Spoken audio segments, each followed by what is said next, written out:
Good morning students and welcome back in this channel. Agriculture chapter 3 चल रहा है Indian economic development का। इसमें आज पढ़ते हैं ग्रीन रेवोल्यूशन। ग्रीन रेवोल्यूशन आपने पहले से सुना होगा, इसे हरित क्रांति कहते हैं और इसकी मीनिंग एक बार समझ लेते हैं। Green refers to crop and revolution refers to large increase। Green का मतलब है क्रॉप और रेवोल्यूशन का मतलब है लार्ज इंक्रीज।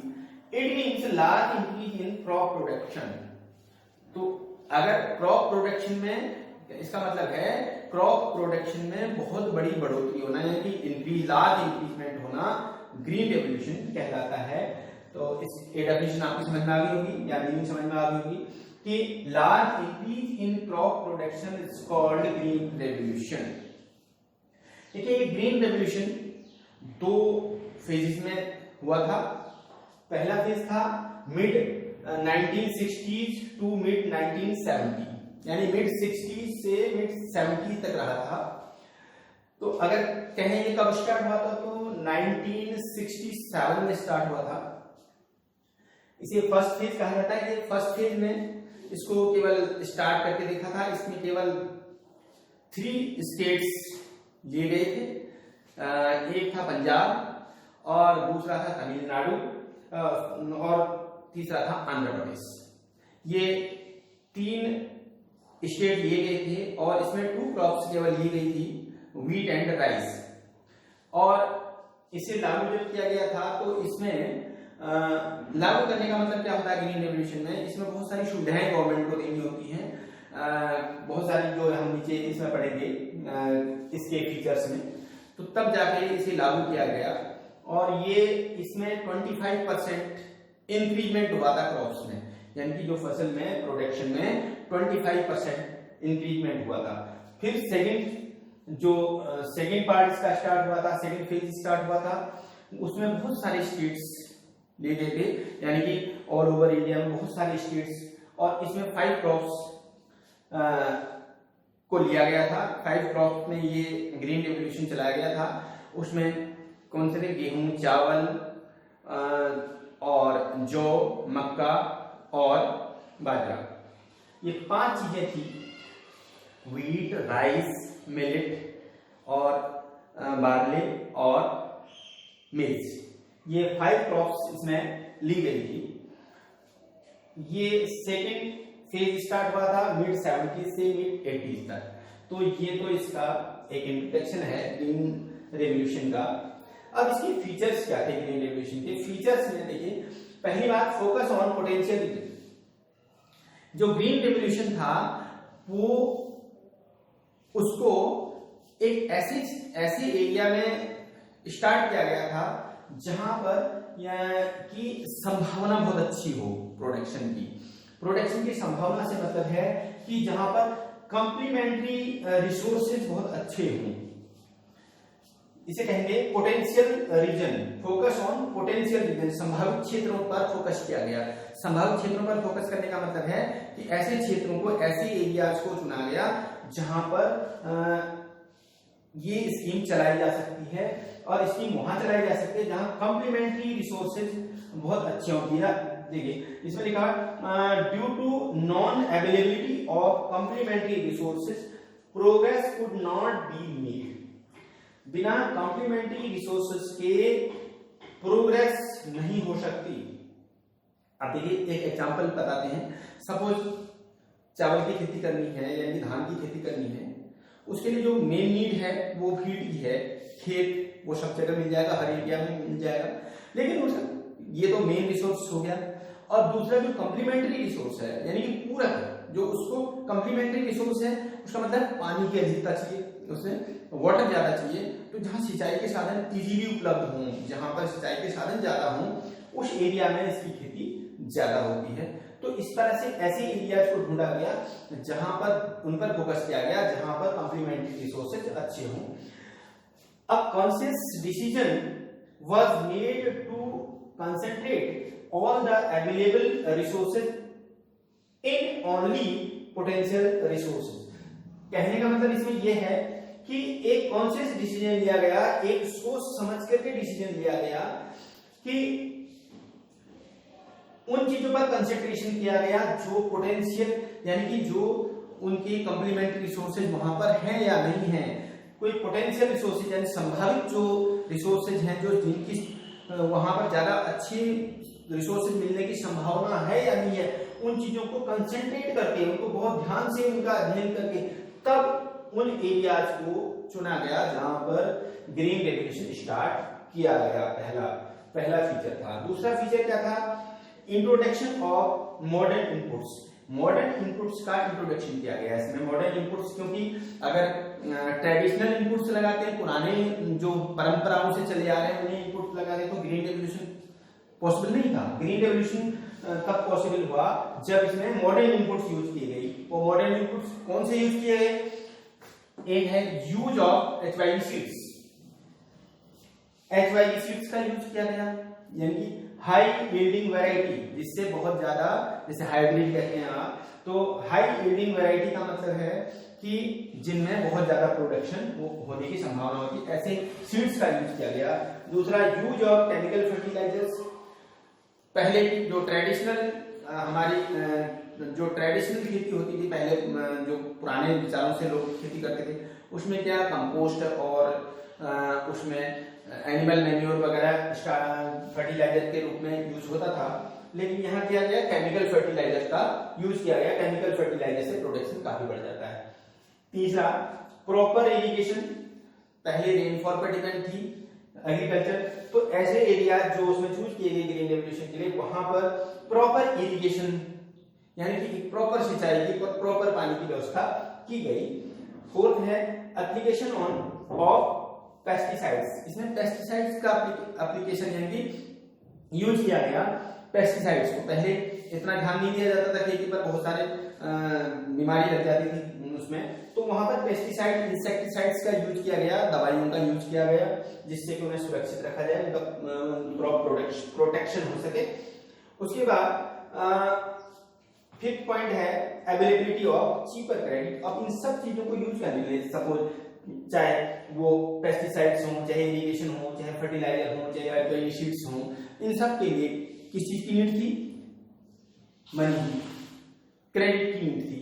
किसान के पास इतना पैसा नहीं होता था, तो उन्हें सस्ता लोन दिलवाया गया। सस्ता लोन दिलवाने का मतलब है कि जिससे कि वो अपने ये सारी चीजें पूरी कर सकें, प्रोडक्शन अच्छा हो, और ये सब चीजें यूज करेगी तो इससे प्रोडक्शन बहुत ज्यादा हुआ, तो उसमें क्रॉप में ग्रीन ये एक रेवोल्यूशन आ गया, यानी क्रांति आ गई। इतना समझ गए होंगे, इसे नोट कर लें और इससे आगे का फिर पढ़ते हैं।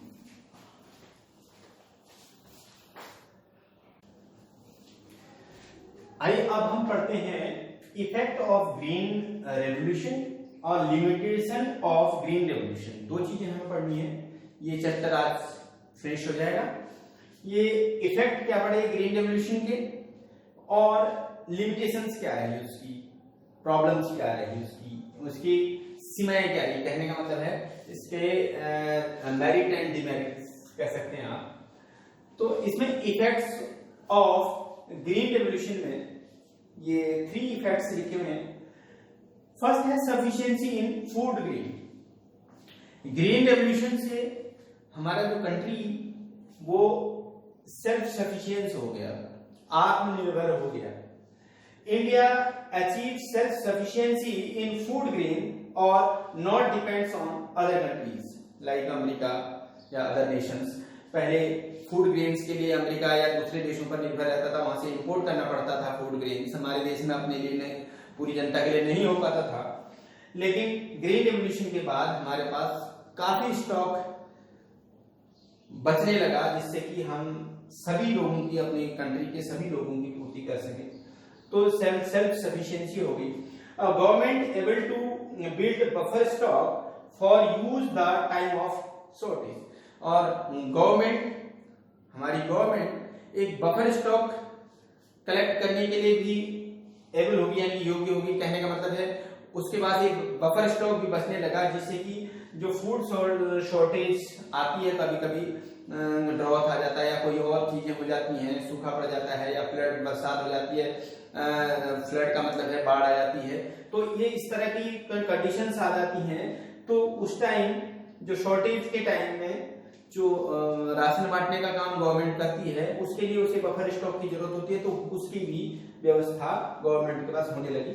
तो ये पहला फायदा हुआ गवर्नमेंट का, हमारी कंट्री का। दूसरा है अटेनिंग मार्केटेबल सरप्लस। अटेनिंग का मतलब प्राप्त करना, मार्केटिंग सरप्लस, मार्केटेबल सरप्लस हमारे पास बचने लगा। मार्केटेबल सरप्लस का मतलब है किसानों के पास अपने कंजम्पशन के बाद जो सरप्लस वो मार्केट में सेल कर देते हैं, that is called marketable surplus. वो हमारे किसानों को बचने लगा, जिससे कि उनकी अदर इनकम भी होने लगी, अदर चीजों को खरीदने के लिए वो खेती से अपनी इनकम करने लगे। The part of the crops which is sold in the market after meeting their own consumption, अपने कंजम्पशन के बाद जो पार्ट वो मार्केट में सेल कर देते हैं किसान, that is called marketable surplus. और मार्केटेबल सरप्लस से फायदा ये हुआ कि उनकी एक इनकम होने लगी, जिससे वो फूड ग्रेन के अलावा यानी कि भोजन के अलावा और चीजें भी खरीदने में सक्षम रहे। तीसरी बात है benefit to low income groups. इससे लो इनकम ग्रुप को फायदा हुआ। लो इनकम ग्रुप को फायदा होने का मतलब है कि large proportion of food grains, यानी कि जो फूड ग्रेन्स थे यानी कि अनाज था, वो बड़े स्केल पर होने लगा, जिससे वो मार्केट में सेल होने लगा। जब मार्केट में सेल ज्यादा होगा, मार्केट में अवेलेबिलिटी ज्यादा रहेगी, सप्लाई ज्यादा रहेगी, तो उससे क्या हुआ, उसके प्राइसेस लो हो गए, थोड़ा कम हो गए, जिससे कि कम इनकम वाले लोगों को भी उसे खरीदने में सुविधा होगी, जिससे कम पैसे में उन्हें अनाज मिलने लगा। इस तरह से इनका फायदा हुआ। इसे पढ़ लेते हैं। As large proportion of food grain was sold in the market, जैसे कि बहुत बड़े प्रोपोर्शन में फूड ग्रेन्स मार्केट में सेल किए गए, their prices will be decline, उनकी प्राइसेस कम हो गई, and low income group benefited, और जिससे लो इनकम ग्रुप वालों को फायदा हुआ। ये तो थे इसके इफेक्ट्स, यानी कि प्रभाव, अच्छे प्रभाव थे। अब इसमें दिक्कतें क्या आई, इसमें इसके बुरे प्रभाव क्या थे वो देखें। Limitations of green revolution. अब इसमें लिमिटेड क्रॉप्स, इसमें क्या था, एक लिमिटेड क्रॉप्स ही को ही महत्व दिया गया। ये मैंने आपको पहले अभी बताया था कि इसमें व्हीट, राइस या और दो चार चीजें, उन्हीं को महत्व दिया गया और फसलों को महत्व दिया। जिन एरियाज में ये चीजें नहीं होती हैं, वहां के लोगों को कोई बेनिफिट नहीं मिल पाया। पहला लिमिटेशन ये है। दूसरी limitation confined to limited area, एक लिमिटेड एरिया तक सीमित रह गया, ये एक एरिया इसका निश्चित हो गया। तो इसमें जैसे कि पंजाब है, महाराष्ट्र है और आंध्र प्रदेश है, यहाँ तो ये लागू हुआ, वहां तो उनको बेनिफिट मिल गया। जैसे कि ईस्टर्न यूपी, जो पूर्वी उत्तर प्रदेश, और बिहार है, एमपी है, उड़ीसा है, यहाँ पर किसी तरह का ये अनइफेक्टेड रह गया, इधर कोई प्रभाव इसका नहीं पड़ा। यहाँ के लोग जैसे गरीब थे वैसे ही गरीब रह गए, वहां यहाँ के किसानों को किसी तरह का कोई फायदा नहीं हुआ। इसका दूसरा जो लिमिटेशन है वो है ये, या दूसरा जो प्रॉब्लम है वो है ये। तीसरी इकोनॉमिक डिवाइड, इसमें ग्रीन रेवोल्यूशन से एक इकोनॉमिक डिवाइड आ गया। कहने का मतलब एक आर्थिक अंतर आ गया दोनों में, किसमें, rich farmer and poor farmer में, दोनों में एक अंतर आ गया, तो जिसे इकोनॉमिक डिवाइड कहते हैं। आर्थिक रूप से, पैसे के रूप में अंतर आ गया। लेकिन इसको कुछ पॉइंट्स लिखें। Gap between rich and poor farmer increased, यानी कि जो रिच और पुअर फार्मर थे दोनों, यानी कि रिच अमीर और पुअर गरीब, दोनों तरह के किसानों में के बीच में काफी अंतर आ गया और वो बढ़ गया। It realise on the use of costly inputs, इस टेक्निक में, जो ग्रीन रेवोल्यूशन की टेक्निक में कॉस्टली इनपुट्स को यूज किया जाता था। Only the rich farmers are benefited from the HYV technology, और जो कॉस्टली इनपुट्स थे उसे केवल अमीर किसान ही खरीद पाते थे, और उन्हीं जो इनपुट्स थे, जो इसमें यूज होते थे कॉस्टली इनपुट्स, उन्हीं में सब्सिडीज वगैरह दी जाती थी। तो इसलिए जो बेनिफिट हुआ वो रिच फार्मर्स को हुआ, क्योंकि रिच फार्मर्स ने वो इनपुट्स खरीदे और उन्हें उसमें सब्सिडी मिली, छूट उन्हें मिली, तो इसलिए उन्हें फायदा हुआ। इस HYV यानी कि हाई यील्डिंग वैरायटी टेक्नोलॉजी से केवल अमीर किसानों को ही फायदा हुआ। तो ये इसका माइनस पॉइंट था। थर्ड, फोर्थ इसका लिमिटेशन क्या है, इकोलॉजिकल इफेक्ट, जो पर्यावरण के तौर पर हमारा क्या नुकसान हुआ इसका, तो उसे देखते हैं। तो lowering the ground water level, इससे ग्राउंड वाटर लेवल कम हुआ, नीचे सिंचाई के जब सिंचाई के साधन ज्यादा यूज किए जाएंगे, ट्यूबवेल वगैरह ज्यादा लगाए जाएंगे, तो पानी का लेवल नीचे जाएगा, तो ये जो ग्राउंड वाटर लेवल नीचे चला गया। सॉइल पॉल्यूशन बहुत ज्यादा होगा, पेस्टिसाइड, इंसेक्टिसाइड्स, मेडिसिन बहुत सारी लगाई जाएंगी फसलों में, तो उससे क्या होगा, पॉल्यूशन, सॉइल पॉल्यूशन होता है। और उसका लॉस ऑफ सॉइल फर्टिलिटी, और इससे उपजाऊपन कम हो गया मिट्टी का। विदाउट केमिकल फर्टिलाइजर्स के प्रोडक्शन पॉसिबल नहीं था या बहुत कम होता था, तो इसलिए उपजाऊपन खत्म हो गया, क्योंकि केमिकल फर्टिलाइजर्स जब एक बार यूज करते हैं तो फिर उसके बाद नहीं यूज करना जरूरी हो जाता है, अदरवाइज उसमें प्रोडक्शन बहुत अच्छा नहीं हो पाता एटसेट्रा। इनमें बहुत सारी कमियां आई, इकोलॉजिकल इफेक्ट हो गया। तो इस तरह से ये इसकी लिमिटेशन थी। तो आज ये चैप्टर हमारा एग्रीकल्चर कंप्लीट हो जाता है, और उम्मीद करता हूं कि आपको बहुत अच्छे से समझ में आ गया होगा। ध्यान से सुने, एक बार नहीं दोबारा से सुने, और मैंने बहुत अच्छे से आपको समझाने की कोशिश की है। और इनके नोट्स बनाएं, इसको पढ़ें, और मैं उम्मीद करता हूं कि आप बहुत अच्छे से प्रिपरेशन कर लेंगे। Thank you very much.